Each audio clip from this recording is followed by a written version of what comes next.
Cara agar terhindar dari fitnah Dajjal. Keluarnya Dajjal merupakan satu perkara yang pasti. Dajjal akan berusaha menyesatkan manusia dari jalan Allah Subhanahu wa Ta'ala, sehingga orang yang beriman semestinya mengetahui sifat serta fitnah-fitnah Dajjal agar terhindar dari kesesatannya. Pengetahuan tentang kiat agar kita terlindungi dari fitnah Dajjal sangatlah penting, karena kita semua menyadari bahwa saat ini kita hidup di akhir zaman. Siapa saja yang nanti akan bertemu Dajjal, bisa saja ia akan terpedaya oleh fitnahnya dan menjadi pengikutnya.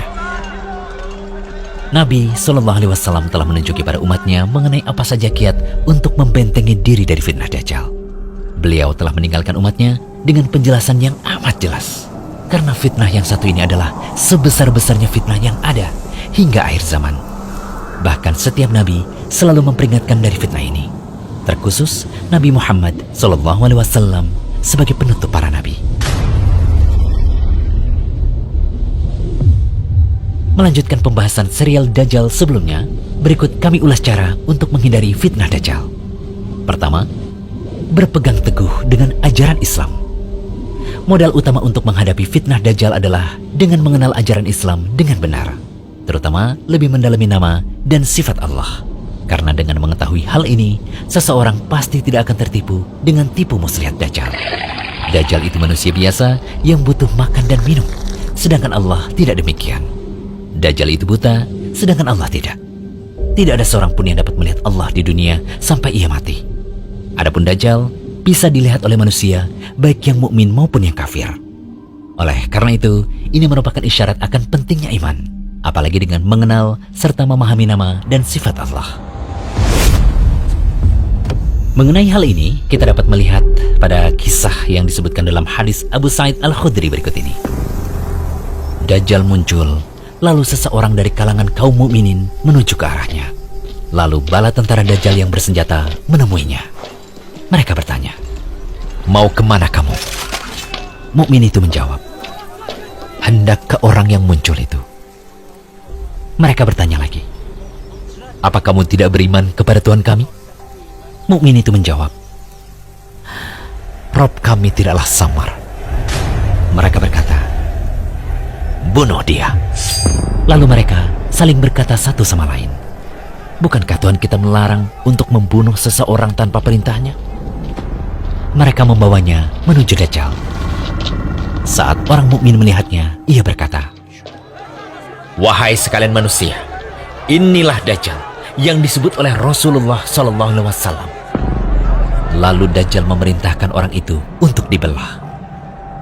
Ia berkata, "Ambil dan belahlah dia."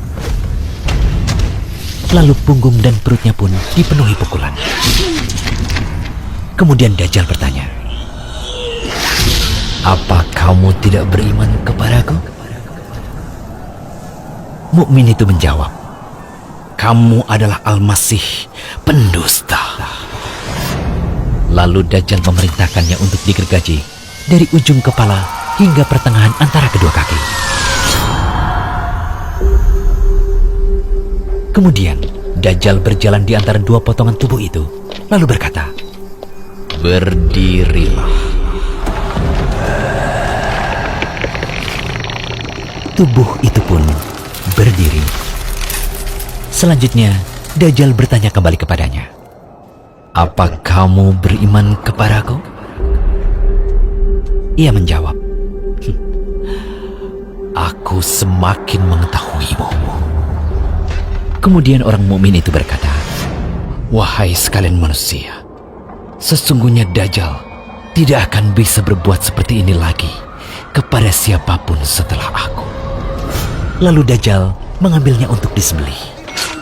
Tetapi Allah menjadikan anggota badan yang berada di antara leher dan tulang belakang itu seperti tembaga atau perak, sehingga Dajjal tidak mampu membunuhnya. Kemudian Dajjal memegang kedua tangan dan kakinya, lalu dilemparkan. Orang-orang mengiranya dilemparkan ke neraka, tetapi sesungguhnya ia dilemparkan ke surga. Setelah itu Rasulullah SAW bersabda, "Dia adalah manusia yang kesaksiannya paling agung di sisi Rabb seluruh alam." حسنت مرتفقا. Kedua, berlindung pada Allah dari fitnah Dajjal, terkhusus dalam sholat. Dari Abu Hurairah radhiyallahu anhu, Rasulullah SAW bersabda, jika salah seorang di antara kalian melakukan tasyahud, mintalah perlindungan pada Allah dari 4 perkara. Allahumma inni a'udzubika min adzabi jahannam wa min adzabil qabr wa min fitnatil mahya wal mamat wa min syarri fitnatil masihid dajjal. Ya Allah, aku meminta perlindungan padamu dari siksa jahanam, dari siksa kubur, dari fitnah hidup dan mati, dan dari kejelekan fitnah Al-Masih Ad-Dajjal. Alhamdulillahilladzi anzala ala abdihil kitab wa lam yaj'al lahu iwaja. Ketiga, menghafal surat Al-Kahfi. Nabi SAW telah memerintahkan untuk membaca awal-awal surat Al-Kahfi agar terlindungi dari fitnah Dajjal. Dalam riwayat lain disebutkan akhir-akhir surat Al-Kahfi yang dibaca. Intinya surat Al-Kahfi yang dibaca bisa awal atau akhir surah. Dan tentu yang lebih sempurna adalah menghafal seluruh ayat dari surah tersebut. Dari Abu Darda, ia berkata bahwa Nabi SAW bersabda, barang siapa menghafal 10 ayat pertama dari surat Al-Kahfi, maka ia akan terlindungi dari fitnah Dajjal. Hadis riwayat Muslim. Dari An-Nawas bin Sam'an, ia berkata bahwa Rasulullah SAW bersabda, barang siapa di antara kalian mendapati zamannya Dajjal, bacalah awal-awal surat Al-Kahfi. Hadis riwayat Muslim. Dalam hadis lain juga disebutkan dari Abu Darda, ia berkata bahwa Nabi SAW bersabda, barang siapa membaca 10 ayat terakhir dari surat Al-Kahfi, maka ia akan terlindungi dari fitnah Dajjal. Hajjaj berkata, barang siapa membaca 10 ayat terakhir dari surat Al-Kahfi. Hadis riwayat Ahmad. Syekh Shu'aib Al-Arnaud mengatakan bahwa hadis ini sahih. Imam Nawawi rahimahullah berkata, kenapa yang dianjurkan untuk dibaca adalah surat Al-Kahfi? Karena di awal surah tersebut terdapat ayat-ayat yang menakjubkan. Siapa yang mau merenungkannya, niscaya ia akan terlindungi dari fitnah Dajjal.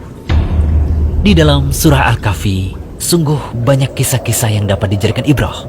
Mulai dari kisah penghuni gua, kisah Musa dan Khidir, dan kisah Dzulqarnain, juga terdapat penetapan hari kebangkitan. Oleh karena itu, sudah sepantasnya surat ini dibaca, difahami maknanya, dan lebih baik lagi dihafalkan. Keempat, menjauh dari Dajjal. Saat Dajjal keluar, jangan sesekali mencoba mendekat, meski kita memandang ilmu dan iman sudah dirasa cukup. Karena bisa jadi seseorang menyangka bahwa ia memiliki iman yang kokoh, namun ia terperangkap syubhat Dajjal. Lalu akhirnya ia pun menjadi pengikut setianya. Dari Imran bin Husain, ia berkata bahwa Rasulullah SAW bersabda, barang siapa mendengar berita kemunculan Dajjal, maka menjauhlah darinya. Demi Allah, ada seseorang yang mendatangi Dajjal, dan ia mengira bahwa ia punya iman yang kokoh. Namun malah ia yang menjadi pengikut Dajjal, karena ia terkena syubhatnya ketika Dajjal itu muncul. Hadis riwayat Abu Daud dan Ahmad. Syekh Albani mengatakan bahwa hadis ini sahih. Semoga pemaparan kami ini bisa menjadi peringatan serius bagi kaum muslimin untuk benar-benar memperbanyak amalan-amalan tadi agar kita diselamatkan oleh Allah dari fitnah Dajjal. Nantikan pembahasan serial Dajjal berikutnya hanya di channel Rumaiso.com.